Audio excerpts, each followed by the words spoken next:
afternoon. It's Thursday, February 2nd. I'm Aryeh O'Sullivan, and this is IBA News broadcasting from Jerusalem.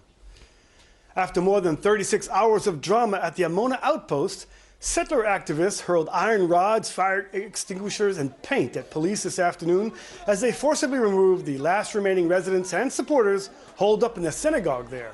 Close to 20 people, police officers and civilians, were injured.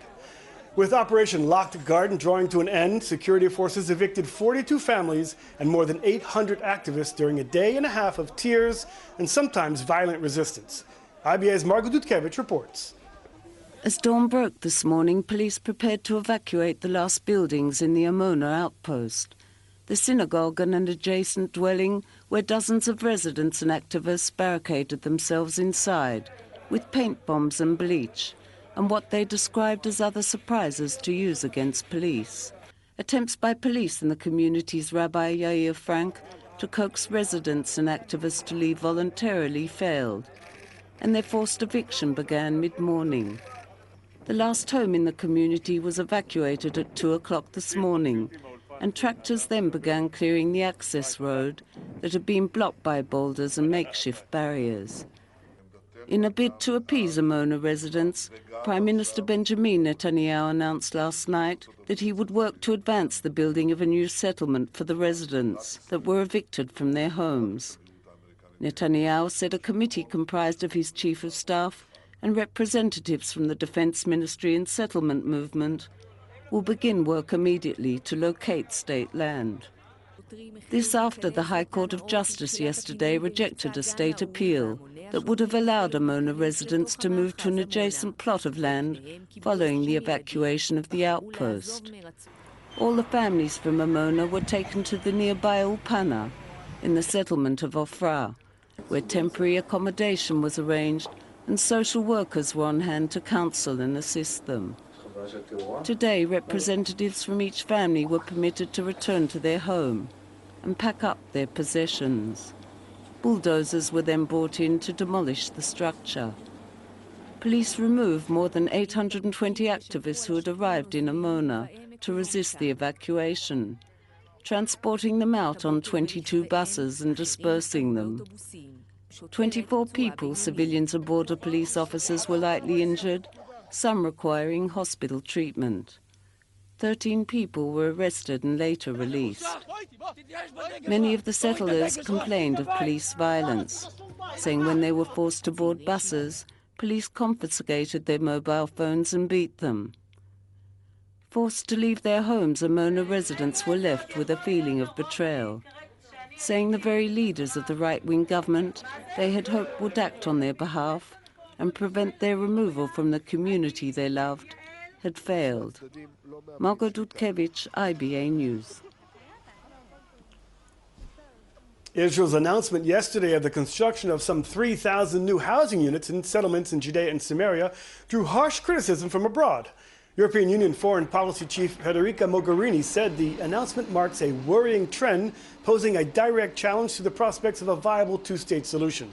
France bitterly condemned the move, saying it jeopardizes all chances for peace.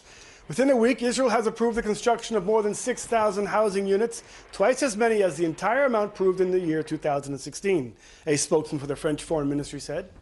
Riyad Mansour, the Palestinian ambassador to the United Nations, accused Prime Minister Benjamin Netanyahu of destroying all chances of achieving a two-state solution. He called on the UN Security Council to take immediate action against the Jewish state. Prime Minister Netanyahu is set to meet with his British counterpart Theresa May in London early next week.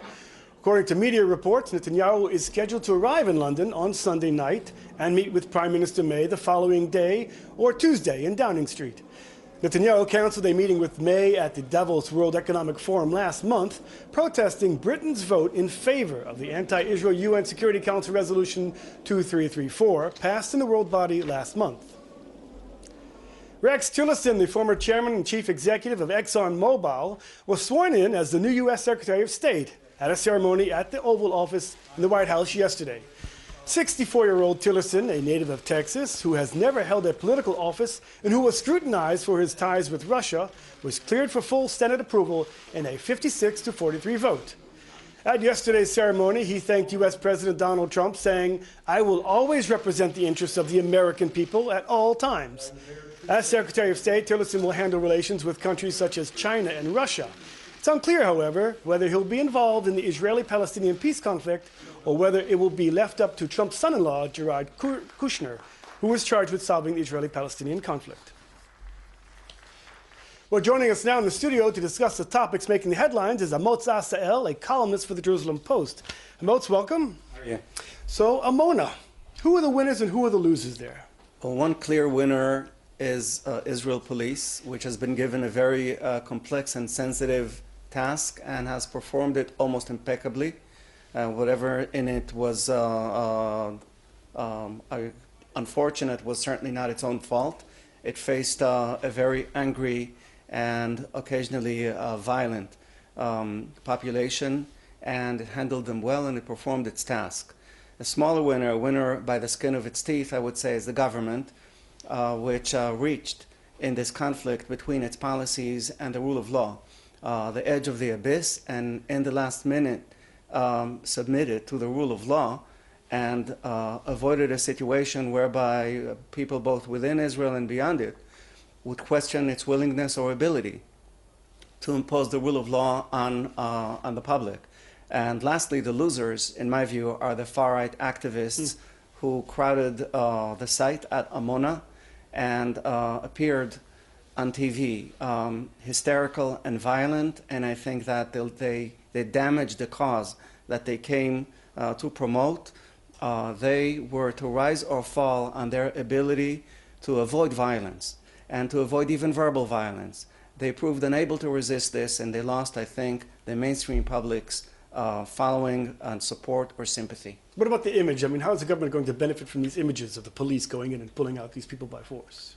I think image in this regard matters only outside of Israel. Within Israel, everybody is familiar with the situation and has their own views. And as far as the outer world is concerned, the timing today is such that nobody notices this because elsewhere there are such dramas and transition is so intense and the future is so uncertain. And I don't think anyone is noticing this. So, Amotz, let's take a look at the new Trump administration. Israel has been on a roll. For the past week, it's approved over 6,000 new housing units, and Washington is strangely quiet. Now, what does this mean? It means, first of all, that the government's timing is carefully configured, and there's nothing accidental here. Somebody out there is clearly figuring, and rightly, that attention abroad is elsewhere, and in this regard, there's an opportune circumstance here that someone is making good use of. The question, of course, beyond that is what will happen in Washington once things somehow settle down over there and people like the new Secretary of State get used to their position and have to deal with the Middle East, among other things. We're not there yet. It's going to take months until they even notice the Middle East's existence. They're busy with other things. And until then, I think Israel today suddenly is in a situation which is the exact opposite of what it faced last year with Obama and Kerry in office.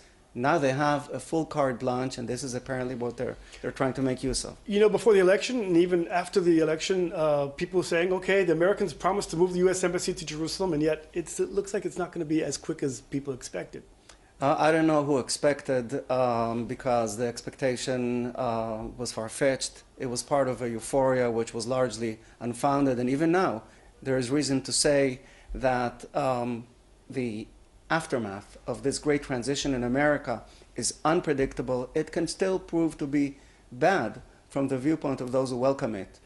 In terms of the embassy specifically, I think everyone, and even Trump, understands that this is about pressing a button in a way whose aftermath cannot be predicted.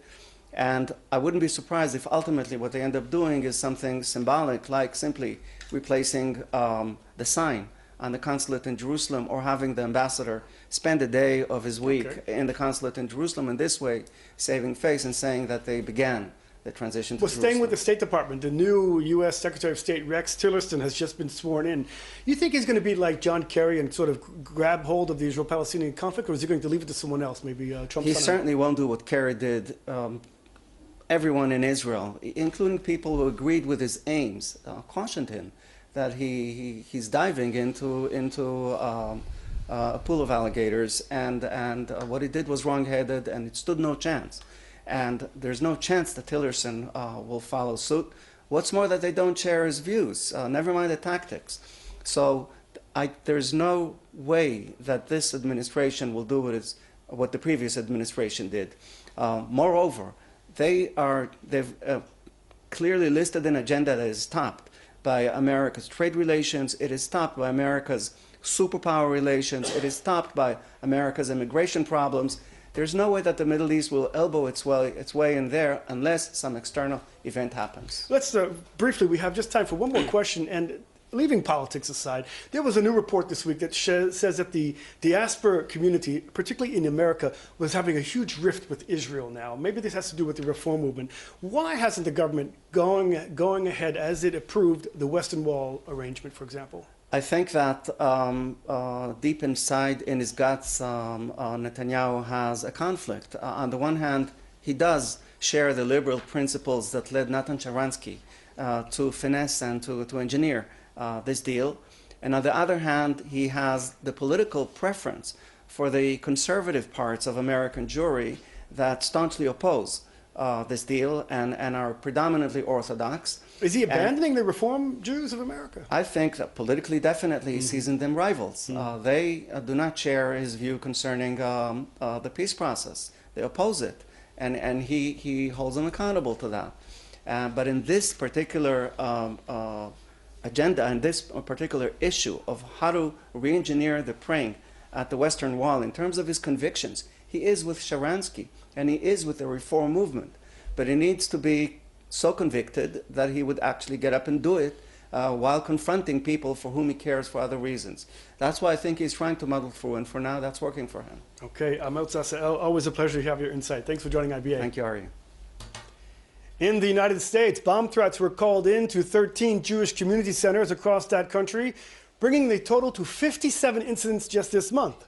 The threats, which are being treated as hate crimes rather than terrorism, forced the evacuation of young students at multiple JCC schools and rattled members of the American Jewish community.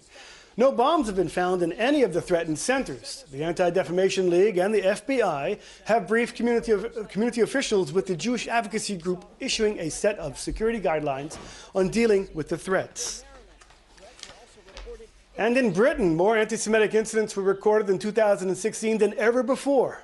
According to the Community Security Trust, Britain's anti-Semitism watchdog, attacks were up 36% from the previous year, and they recorded 1,309 anti-Semitic attacks nationwide.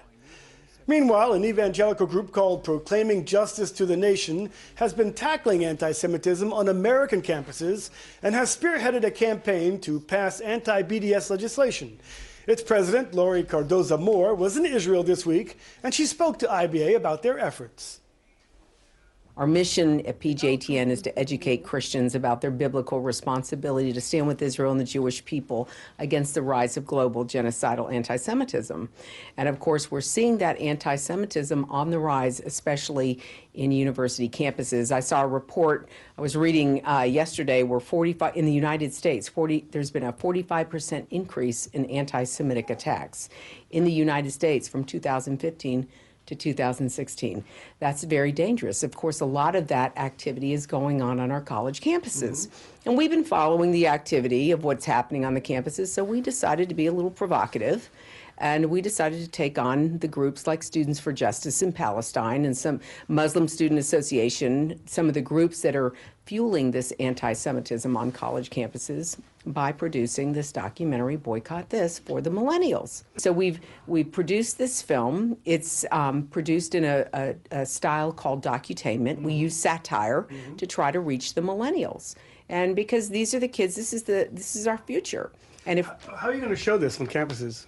Actually, we're starting with a theatrical release March 30th, which will be our goal is 100 cities where there's college campuses, the campuses that have a lot of, that are hotbeds to this type of activity.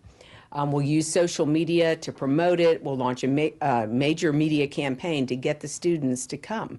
The title of the film, Boycott This, you don't know whether it's pro or it's against, but because it's during the Israel Apartheid Week, we're hoping that this is going to help generate the interest and bring them in to show them a side of the story that they're not hearing.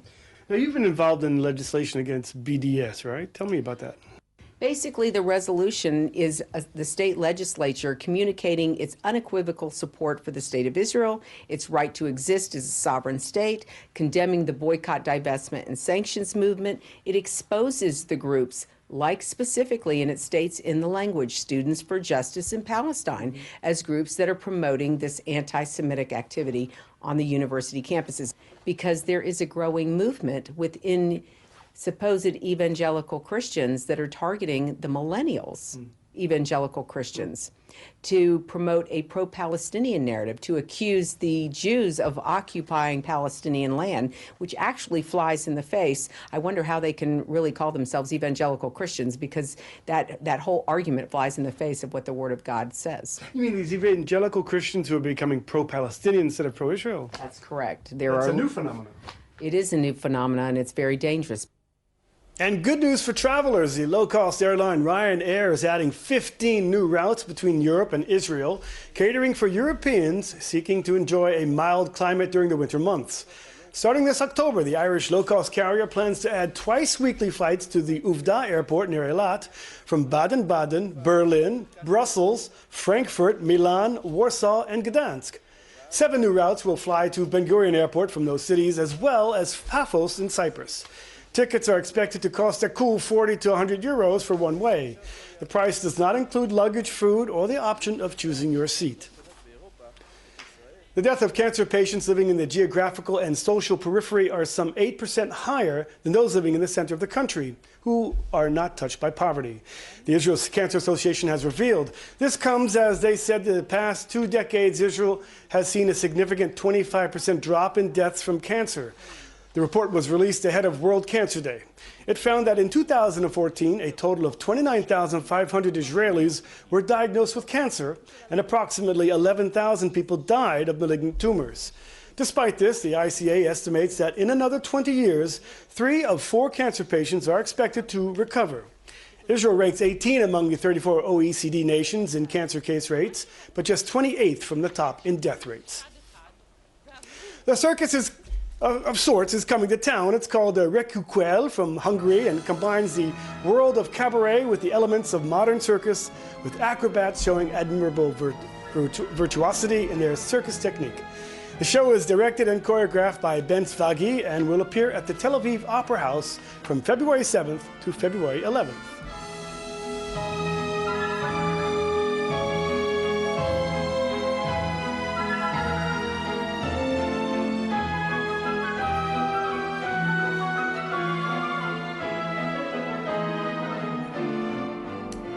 Finance now. Stocks were down on the Tel Aviv Stock Exchange today, and the shekel was mixed in foreign currency trading. Here are the late afternoon numbers.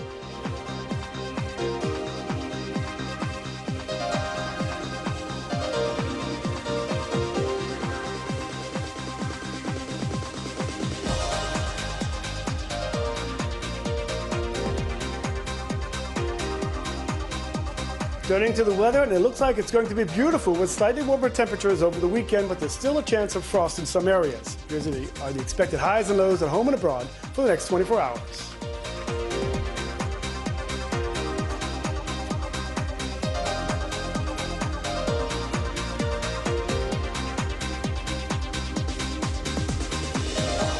That's our broadcast for today. We'll be back again on Sunday with the latest news from Israel. Until then, I'm Aryeh O'Sullivan wishing you a great weekend and Shabbat Shalom from Jerusalem.